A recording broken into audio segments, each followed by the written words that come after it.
Hello everyone and welcome back to my channel. Today I have a deck walkthrough for you. It's not really a review, seeing as I haven't read with this deck yet. I don't really feel like I can review a deck until I've truly worked with it, but I thought I would hold back and leave it all in order to show you guys before I started working with it.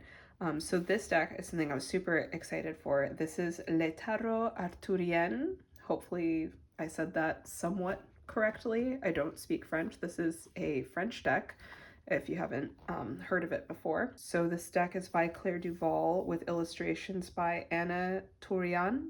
But I've been eyeing this deck for a little bit and I was kind of hoping and waiting, seeing if it would be published in English just so I could have the guidebook and be able to utilize it a little more easily. But it hasn't happened and I just really wanted it, so I'm really excited to have it and work with it.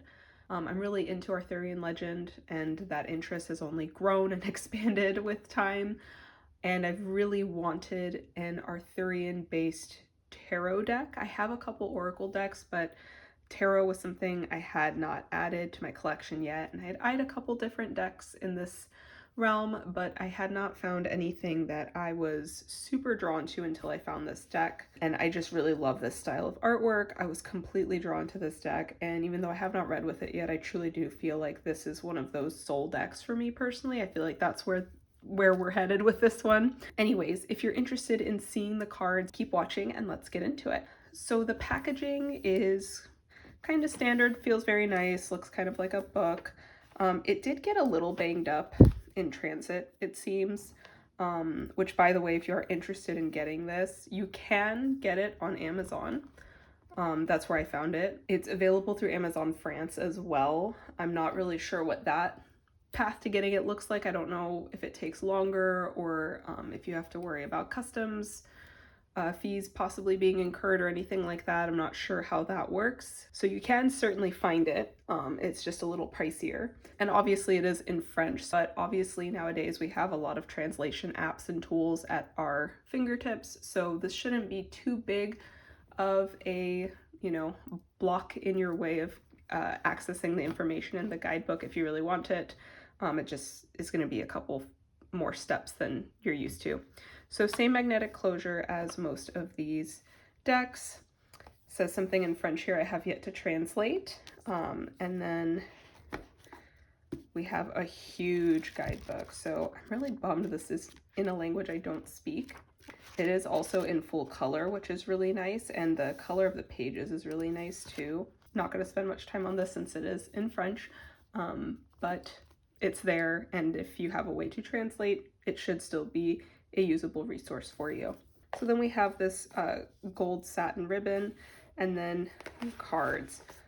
I really like when decks have a smaller box just for the cards like this. So you have the, this looks like the Tudor rose to me, unless the Tudor rose is used in some other symbolism that I'm unaware of, but this looks like the Tudor rose to me.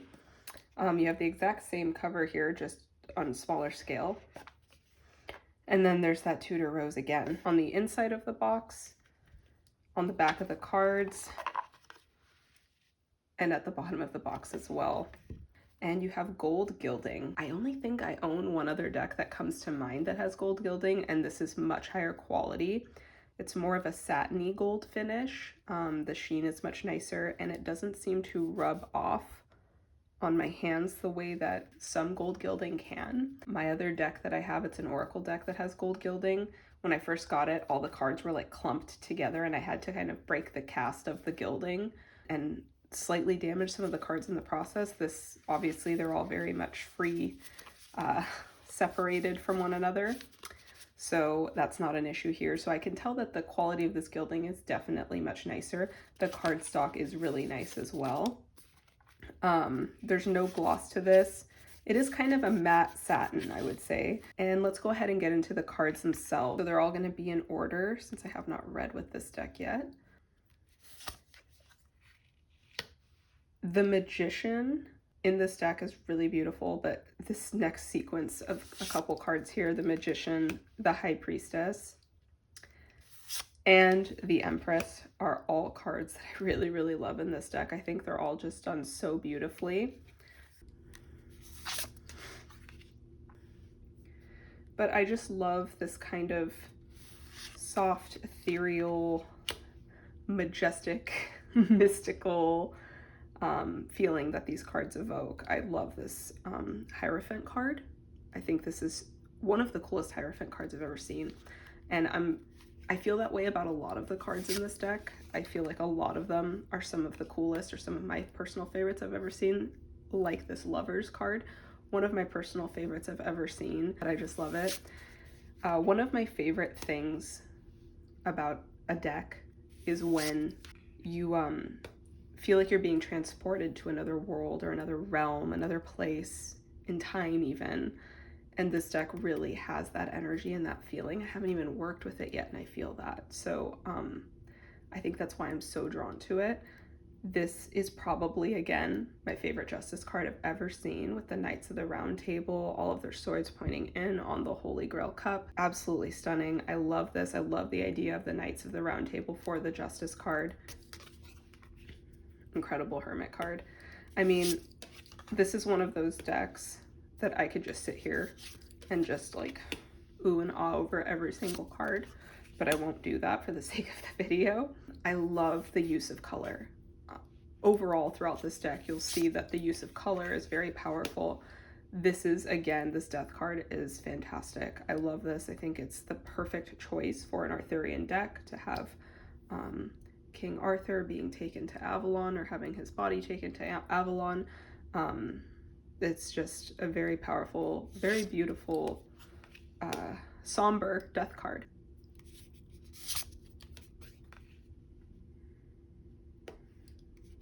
I just really love all of the choices that were made to tie in Arthurian legend. Obviously, that is the whole premise of this deck, but I think it was done really, really effectively, really well. Lots of really great choices.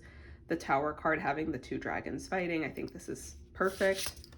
And just, again, just stunning, beautiful cards. The Moon and the Sun card side by side look really lovely together. So I really love this. I think this is a really beautiful and spot on choice for an Arthurian tarot deck. And now we're into the minors. What I really like about this deck is that it is very much RWS based, and I think that a lot of the true essence still remains. I think that if you've watched some of my deck reviews, you see that this is something that I enjoy, when a deck is able to be RWS based, maintain that true essence where you understand the card very easily. There's not all these changes where there's nothing for you to relate it to. You see a little bit of that in this deck, where you kind of, I think if you have the knowledge of Arthurian legend, you can kind of marry the two together in your mind to kind of piece together where they were going with the card. But overall, I think that the RWS basis is noticeable in this deck. And just from looking through it, again, I haven't read with it, but just from looking through it, like here, for example, 8 of Wands. Typically, you have the 8 wands flying through the sky. Here we have a horse. It almost looks like it's breathing fire, and it's up on its hind legs. This, to me, though you don't have that same symbolism, it emotes the same feeling of that fast-moving energy. So you can almost see it just in the swirls of the colors behind the horse. So that's what I mean when I say that even though there's changes, here's another one that's pretty different from the 9 of Wands traditionally. You're going to see those types of changes. Here, even 10 of Wands, it's interesting, there's like a series of cards where there's quite a departure. I'd be curious to see what the guidebook says when I'm able to translate it for these cards, but overall, I've sat with each of them and I feel like I've been able to kind of piece together where they were going or why they took certain directions with the cards. One of the really cool things with this deck is that the court cards, the king and the queen, when set side by side, make a larger image together, which I really love. I think these are really beautiful and they're very well done. So I think that's super cool. Each of the suits does this with the king and queen cards. And then you have your knights, and instead of pages, you have the damoiselle for each of the suits. Ace of Cups, which is the image on the cover of the box. Really beautiful card. I think the cups might be one of my favorite suits in this deck, which it usually is one of my favorite suits overall, but done very beautifully. Some of my favorite tarot cards are in the water, or I'm sorry, the cup suit water element as well though. I really love this Five of Cups. It is such a sorrowful, heavy feeling Five of Cups, but it's so beautiful. Not a happy card, but a powerful one in terms of the weight of the emotion, and you definitely get that with this Five of Cups. I thought this was a really interesting take on the Seven of Cups as well. One of the things that I wanted to mention before I forget is obviously the cards are in French, but as long as you know roughly, like you can figure out that, forgive me, I do not speak French, coupe, being cups, batons, which was the suit before this, being wands. If you can remember those things, you'll be fine. I believe swords is coming up, but really quick, this Ten of Cups is just stunning. And then I'll show you the King and Queen side by side again here. I believe swords is épée, something like that. I might be saying that completely incorrectly. And then coins or pentacles, denier, something like that. I'll point it out. But as long as you can remember that, the rest will be pretty easy. Chevalier, you just have to remember certain words, being knight and then demoiselle in place of the page. So you just kind of have to pick up those things. The major arcana, some of them you're able to just kind of tell what they are by the way that they're written. They're close enough to the English version that you can figure it out. But also if you have been reading tarot for a long time, you're going to be able to figure it out. I actually didn't notice if there's numbers. There are numbers too, so that will help as well. I did notice that justice and strength are in the like traditional historical, I guess, way of numbering. So justice is number 8 and strength is number 11 in this deck. So just keep that in mind. Perfect for an Arthurian deck to have the sword and the stone. Love that. Really great take on the Three of Swords, not having that traditional heart with the 3 swords going through it, but giving that same emotion and feeling so perfectly.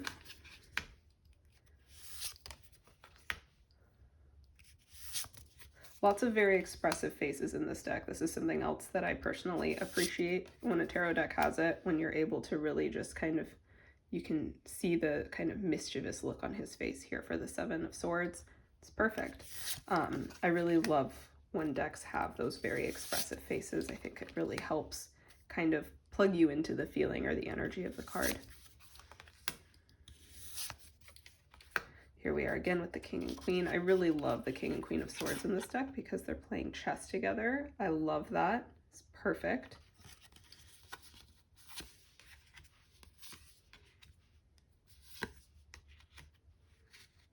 The Page of Swords. And now we're on to pentacles or coins.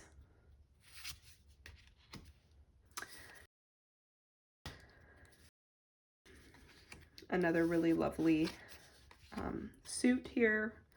I really like this suit of pentacles as well. I think this deck just overall, I love this for the apprentice card that is the Eight of Pentacles. I love the color choices in this card. Again, this deck is just really great at transporting you to another place. This card, this Ten of Pentacles, probably one of my favorite Ten of Pentacles cards as well that I've ever seen. So again, many of those cards in this deck for me personally. And then here we have the King and Queen of Pentacles. Really beautiful.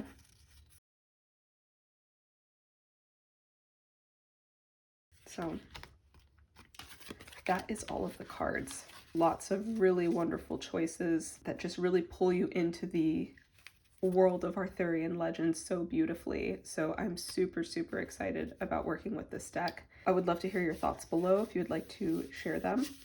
And thank you guys so much for watching. It has been a little while since I posted a video. I've had other things going on that have gotten in the way of me focusing on the channel, but I'm at a point now where I'm really wanting to throw myself back into the channel. I've been actually planning a lot of content. I have been wanting to go a little deeper and get into some other subjects and things, both relating to tarot and spirituality. So I've been kind of mapping out and planning out some different types of content that is still within the realm and scope of what this channel is centered around, but I'm just wanting to kind of expand things a bit. If you're interested in tarot, spirituality, and anything in that realm, and you're not already, I'd love it if you'd subscribe to my channel and join along on the journey. For those of you who are already subscribed, thank you so much for subscribing. Again, thank you guys so much for watching, and until next time, take care and be well.